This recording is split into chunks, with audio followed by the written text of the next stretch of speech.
புலாவுக்கு gravy எப்படி பண்ணலான்னு பார்க்கலாம். அது என்ன, வெஜிடபிள் கிரேவி.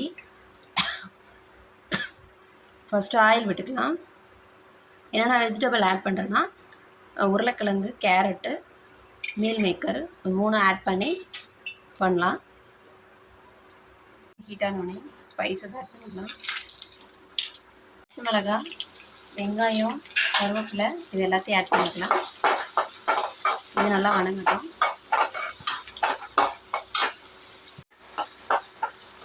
நல்லா வணங்கணும். அப்போ தான், இல்லைன்னா வெங்காயம் நல்லா வதங்கலைன்னா நறுக்கு இருக்கும், சாப்பிட்றதுக்கு நல்லா இருக்காது.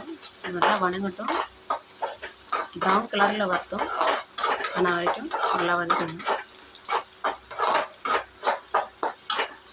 ஆனியன் வந்து நல்லா ப்ரௌன் ஆயிடுச்சு. இதுக்கு நான் டொமேட்டோ வந்து கட் பண்ணி டொமேட்டோ பியூரியாக எடுத்து வச்சுருக்கேன். நீங்கள் ஆட் பண்ணிக்கலாம். அதே மாதிரி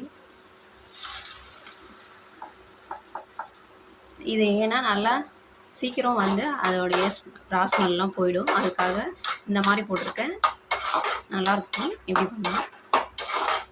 இது நல்லா ஒரு 2 மினிட்ஸ் வந்து குக் ஆகட்டும். இதுக்கு தேவையான சால்ட்டு போட்டுக்கோங்க. இது தேவையான சால்ட்டை போட்டுக்கலாம்.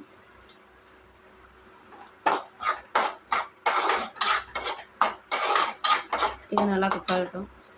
இஞ்சி பூண்டு பேஸ்ட்டு ஆட் பண்ணிக்கோங்க. இது கூடவே இதுவும் நல்லா சேர்ந்து ஸ்மெல் போட்டும்.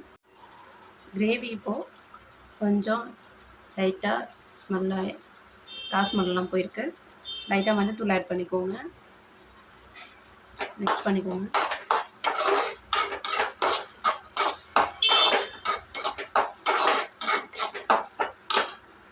மல்லித்தூள் ஆட் பண்ணிக்கோங்க.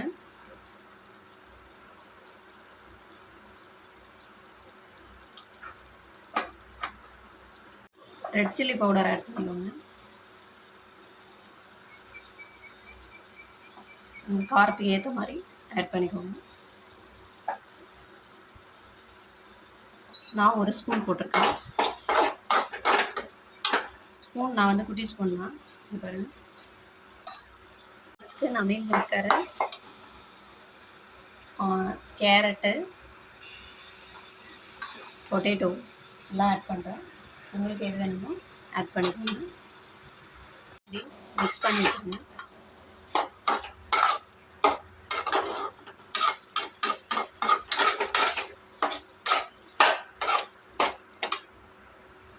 வெஜிடபிள்ஸ் தேவையான சால்ட் ஆட் பண்ணிக்கோங்க. இந்த ஸ்டேஜில் நான் டொமேட்டோ பியூரி பண்ணேங்க, அதில் தண்ணி இருக்கும். லாஸ்ட்டாக அலசி இதை ஊற்றிடுங்க. ஊற்றி இது வேகட்டும். காய் வேகிற வரைக்கும் வேக விடுங்க. தேவையான பேஸ்ட் ரெடி பண்ணிக்கலாம். நான் வந்து பெருஞ்சீரகம் கொஞ்சம் எடுத்துருக்கேன், முந்திரி பருப்பு கொஞ்சம் எடுத்துருக்கேன், பொட்டுக்கடலை கொஞ்சம் எடுத்துக்கோங்க. இதில் நீங்கள் வந்து கசகசாவும் ஆட் பண்ணலாம். என்கிட்ட இல்லை, அதனால் நான் ஆட் பண்ணல. பொட்டுக்கடலை கொஞ்சம் ஆட் பண்ணிக்கோங்க. இது இப்போ ஃபைன் பேஸ்ட்டாக அரைச்சிட்டு வந்துடலாம். வெந்ததுக்கப்புறம் அரைச்சி வச்சுருக்க பேஸ்ட்டை ஆட் பண்ணிக்கோங்க.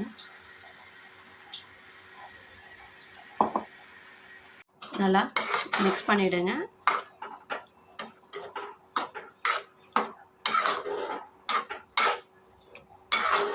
எல்லாமே கரெக்டாக இருக்கான்னு செக் பண்ணிவிட்டு ஏதாவது ஆட் பண்ணணுன்னா ஆட் பண்ணிக்கோங்க. காரம், உப்பு, எனக்கு வந்து எல்லாம் கரெக்டாக இருக்குது. நான் வந்து இதை ஒரு 2 மினிட்ஸ் வந்து குக் பண்ணிவிட்டு, உங்களுக்கு இன்னும் கொஞ்சம் தண்ணி வேணுனாலும் ஆட் பண்ணிக்கோங்க. எனக்கு கொஞ்சம் தண்ணி ஆட் பண்ணிக்கிறேன். ஏன்னா 2 மினிட்ஸ் குக் ஆகும், இன்னும் கொஞ்சம் கெட்டியாகும். அதனால் இப்போ இது கொஞ்சம் தண்ணி ஆட் பண்ணால் அந்த கிரேவி கன்சிஸ்டன்சி வந்துடும். ஒரு 2 மினிட்ஸ் குக் பண்ணிவிட்டு எப்படி இருக்குன்னு பார்க்கலாம். இது நல்லா குக் ஆகிடுச்சு. இந்த ஸ்டேஜில் கொத்தமல்லி தூவிக்கோங்க.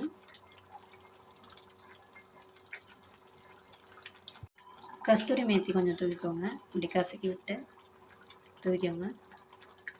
அவ்வளோதான், கிரேவி ரெடி.